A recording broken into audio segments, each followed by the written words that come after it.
A Sunny Morning by brothers Serafín and Joaquín Álvarez Quintero. Translated from the Spanish by Lucretia Xavier Floyd. A Sunny Morning. Scene: a sunny morning in a retired corner of a park in Madrid. Autumn. A bench at right. Doña Laura, a handsome, white-haired old lady of about 70, refined in appearance, her bright eyes and entire manner giving evidence that despite her age her mental faculties are unimpaired, enters, leaning upon the arm of her maid, Petra. In her free hand she carries a parasol, which serves also as a cane. I am so glad to be here. I feared my seat would be occupied. What a beautiful morning. The sun is hot. Yes, you are only 20. She sits down on the bench. Oh, I feel more tired today than usual. Noticing Petra, who seems impatient. Go, if you wish to chat with your guard. He is not mine, Señora. He belongs to the park. He belongs more to you than he does to the park. Go find him, but remain within calling distance. I see him over there waiting for me. Do not remain more than 10 minutes. Very well, Señora. Walks toward right. Wait a moment. What does the Señora wish? Give me the breadcrumbs. I don't know what is the matter with me. Doña Laura, smiling. I do. Your head is where your heart is, with the guard. Here, Señora. She hands Doña Laura a small bag. Exit Petra, by right. Adios. Glances toward trees at right. Here they come. They know just when to expect me. She rises, walks toward right, and throws 3 handfuls of breadcrumbs. These are for the spryest. These are for the gluttons. And these for the little ones which are the most persistent. Laughs. She returns to her seat and watches, with a pleased expression, the pigeons feeding. There. That big one is always first. I know him by his big head. Now one, now another, now 2, now 3. That little fellow is the least timid. I believe he would eat from my hand. That one takes his piece and flies up to that branch alone. He is a philosopher. But where do they all come from? It seems as if the news had spread. Don't quarrel. There is enough for all. I'll bring more tomorrow. Enter Don Gonzalo and Juanito, from left center. Don Gonzalo is an old gentleman of 70. Gouty and impatient, he leans upon Juanito's arm and drags his feet somewhat as he walks. Idling their time away, they should be saying Mass. You can sit here, Señor. There is only a lady. Doña Laura turns her head and listens. I won't, Juanito. I want a bench to myself. But there is none. That one over there's mine. There are 3 priests sitting there. Rout them out. Have they gone? No, indeed. They are talking. Just as if they were glued to the seat. No hope of their leaving. Come this way, Juanito. They walk toward the birds, right. Doña Laura, indignantly. Look out! Are you speaking to me, Señora? Yes, to you. What do you wish? You have scared away the birds who were feeding on my crumbs. What do I care about the birds? But I do. This is a public park. Then why do you complain that the priests have taken your bench? Señora, we have not met. I cannot imagine why you take the liberty of addressing me. Come, Juanito. Both go out right. Ugh, what an ill-natured old man. Why must people get so fussy and cross when they reach a certain age? Looking toward right. I am glad. He lost that bench too. Serves him right for scaring the birds. He is furious. Yes, yes. Find a seat if you can. Poor man. He is wiping the perspiration from his face. Here he comes. A carriage would not raise more dust than his feet. Enter Don Gonzalo and Juanito by right and walk toward left. Have the priests gone yet, Juanito? No, indeed, senor. They are still there. The authorities should place more benches here for these sunny mornings. Well, I suppose I must resign myself and sit on the bench with the old lady. Muttering to himself, he sits at the extreme end of Doña Laura's bench and looks at her indignantly, touches his hat as he greets her. Good morning. What, you here again? I repeat that we have not met. I was responding to your salute. Good morning should be answered by good morning, and that is all you should have said. You should have asked permission to sit on this bench, which is mine. The benches here are public property. Why, you said the one the priests have was yours. Very well, very well. I have nothing more to say. Between his teeth. Senile old lady. She ought to be at home knitting and counting her beads. Don't grumble any more. I'm not going to leave just to please you. Don Gonzalo, brushing the dust from his shoes with his handkerchief. If the ground were sprinkled a little, it would be an improvement. Do you use your handkerchief as a shoe brush? Why not? Do you use a shoe brush as a handkerchief? What right have you to criticize my actions? A neighbor's right. Juanito, my book. I do not care to listen to nonsense. You are very polite. Pardon me, Senora, but never interfere with what does not concern you. I generally say what I think. And more to the same effect. Give me the book, Juanito. Here, senor. Juanito takes a book from his pocket, hands it to Don Gonzalo, then exits by right. Don Gonzalo, casting indignant glances at Doña Laura, puts on an enormous pair of glasses, takes from his pocket a reading glass, adjusts both to suit him, and opens his book. I thought you were taking out the telescope. Was that you? Your sight must be keen. Keener than yours is. Yes, evidently. Ask the hares and the partridges. Ah, do you hunt? I did, and even now... Oh, yes, of course. Yes, senora. Every Sunday I take my gun and dog, you understand, and go to one of my estates near Ervaca and kill time. Yes, kill time. That is all you kill. Do you think so? I could show you a wild boar's head in my study.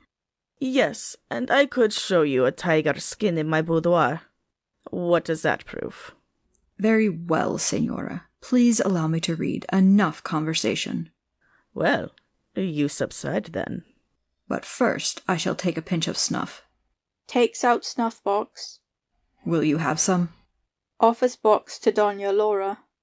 If it is good. It is of the finest. You will like it.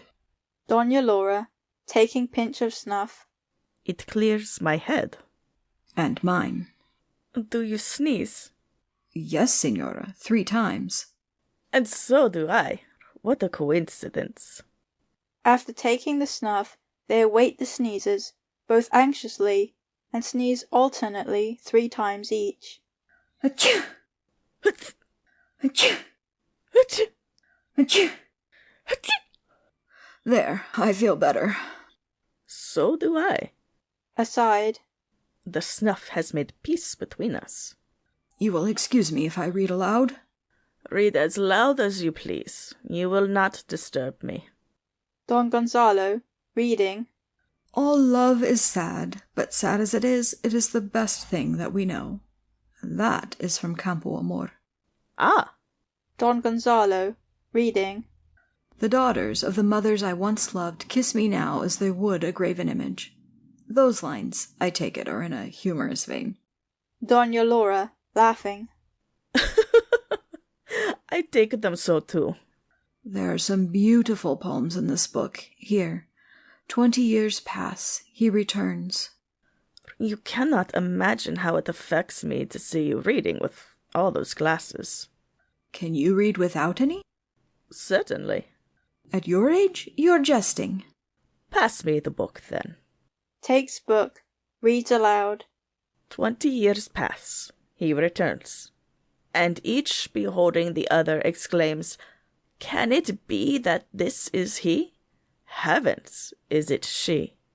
Doña Laura returns the book to Don Gonzalo. Indeed, I envy you your wonderful eyesight. Doña Laura, aside. I know every word by heart. I am very fond of good verses, very fond. I even composed some in my youth. Good ones? Of all kinds. I was a great friend of Espronceda, Zorilla, Becker, and others. I first met Zorilla in America. Why, have you been in America? Several times. The first time I went, I was only 6 years old. You must have gone with Columbus in one of his caravels. Don Gonzalo, laughing. Not quite as bad as that. I am old, I admit, but I did not know Ferdinand and Isabella. They both laugh. I was also a great friend of Campo Amor. I met him in Valencia. I am a native of that city. You are?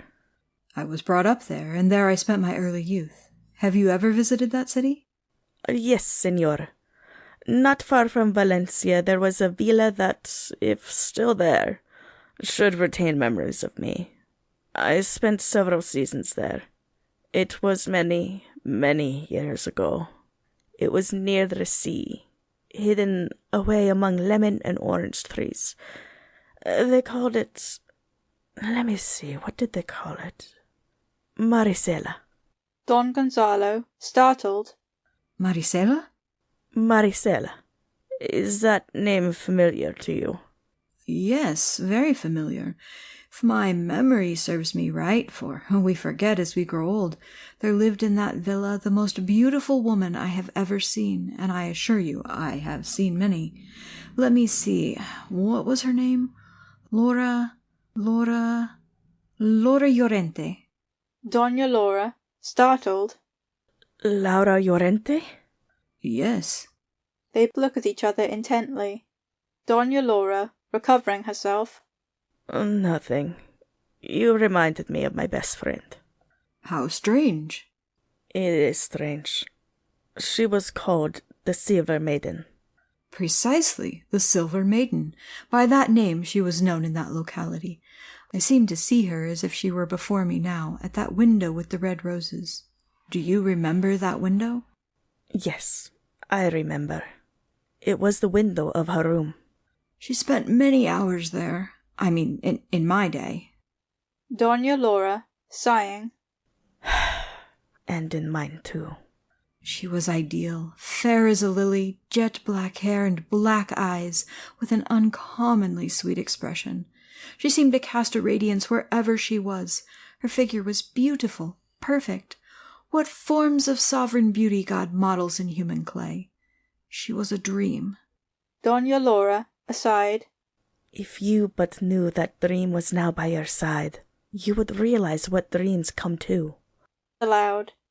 She was very unfortunate and had a sad love affair. Very sad. They look at each other. Did you hear of it? Yes.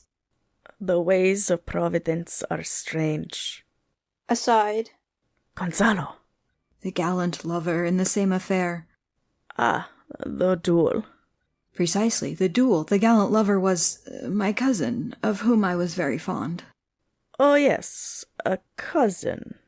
My friend told me in one of her letters the story of that affair, which was truly romantic. He, your cousin, passed by on horseback every morning down the rose path under her window, and tossed up to her balcony a bouquet of flowers which she caught. And later in the afternoon the gallant horseman would return by the same path and catch the bouquet of flowers she would toss him. Am I right? Yes, they wanted to marry her to a merchant whom she would not have. And one night, when my cousin waited under her window to hear her sing, this other person presented himself unexpectedly. And insulted your cousin. There was a quarrel. And later a duel. Yes, at sunrise, on the beach, and the merchant was badly wounded. My cousin had to conceal himself for a few days, and later to fly. You seem to know the story very well. And so do you. I have explained that a friend repeated it to me. As my cousin did to me. Aside. This is Laura.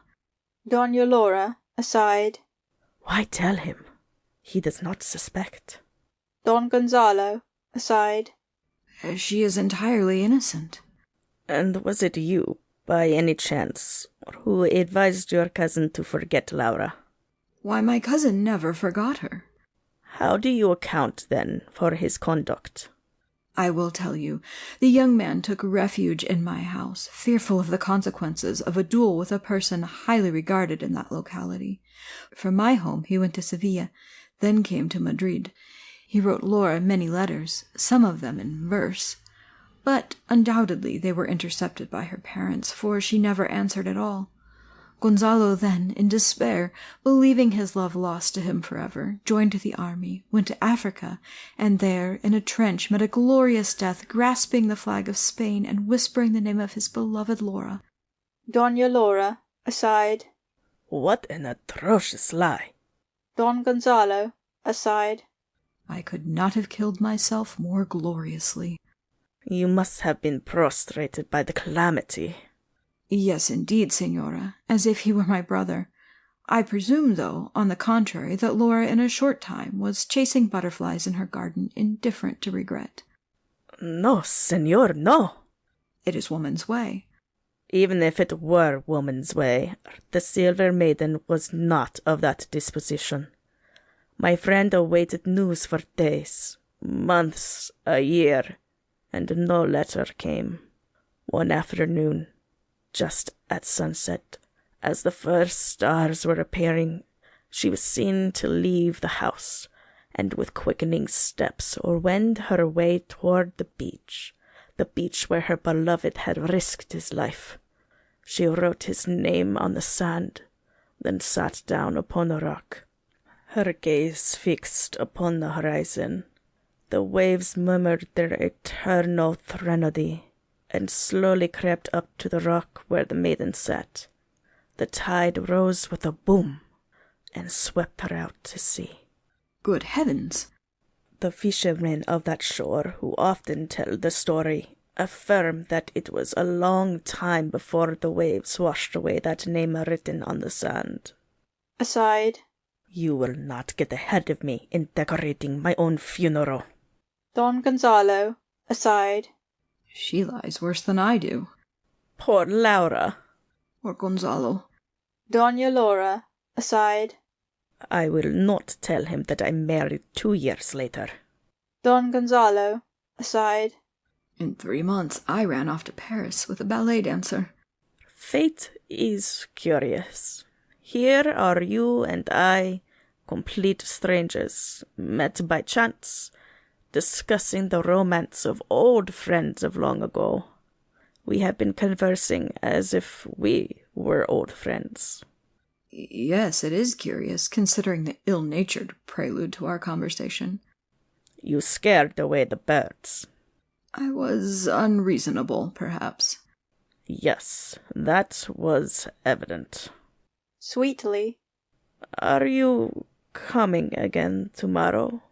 Most certainly, if it is a sunny morning, and not only will I not scare away the birds, but I will bring a few crumbs. Thank you very much. Birds are grateful and repay attention. I wonder where my maid is. Petra! Signals for her maid. Don Gonzalo, aside, looking at Laura, whose back is turned. No, I will not reveal myself. I am grotesque now. Better that she recall the gallant horseman who passed daily beneath her window tossing flowers. Here she comes. That Juanito, he plays havoc with the nursemaids. Looks right and signals with his hand. Doña Laura, aside, looking at Gonzalo, whose back is turned. No, I am too sadly changed. It is better he should remember me as the black-eyed girl tossing flowers as he passed among the roses in the garden. Juanito enters by right, Petra by left. She has a bunch of violets in her hand. Well, Petra, at last. Juanito, you are late. Petra, to Doña Laura. The guard gave me these violets for you, Signora. How very nice. Thank him for me. They are fragrant. As she takes the violets from her maid, a few loose ones fall to the ground. My dear lady, this has been a great honor and a great pleasure. It has also been a pleasure to me. Goodbye until tomorrow. Until tomorrow. If it is sunny. A sunny morning. Will you go to your bench? No, I will come to this, if you do not object. This bench is at your disposal. And I will surely bring the crumbs. Tomorrow, then? Tomorrow. Laura walks away toward right, supported by her maid. Gonzalo, before leaving with Juanito, trembling and with a great effort, stoops to pick up the violets Laura dropped. Just then Laura turns her head and surprises him picking up the flowers. What are you doing, senor? Juanito, wait. Doña Laura, aside. Yes, it is he. Don Gonzalo, aside. It is she, and no mistake. Doña Laura and Don Gonzalo wave farewell. Can it be that this is he? Heavens, is it she? They smile once more, as if she were again at the window and he below in the rose garden, and then disappear upon the arms of their servants. Curtain. End of A Sunny Morning by brothers Serafín and Joaquín Álvarez Quintero.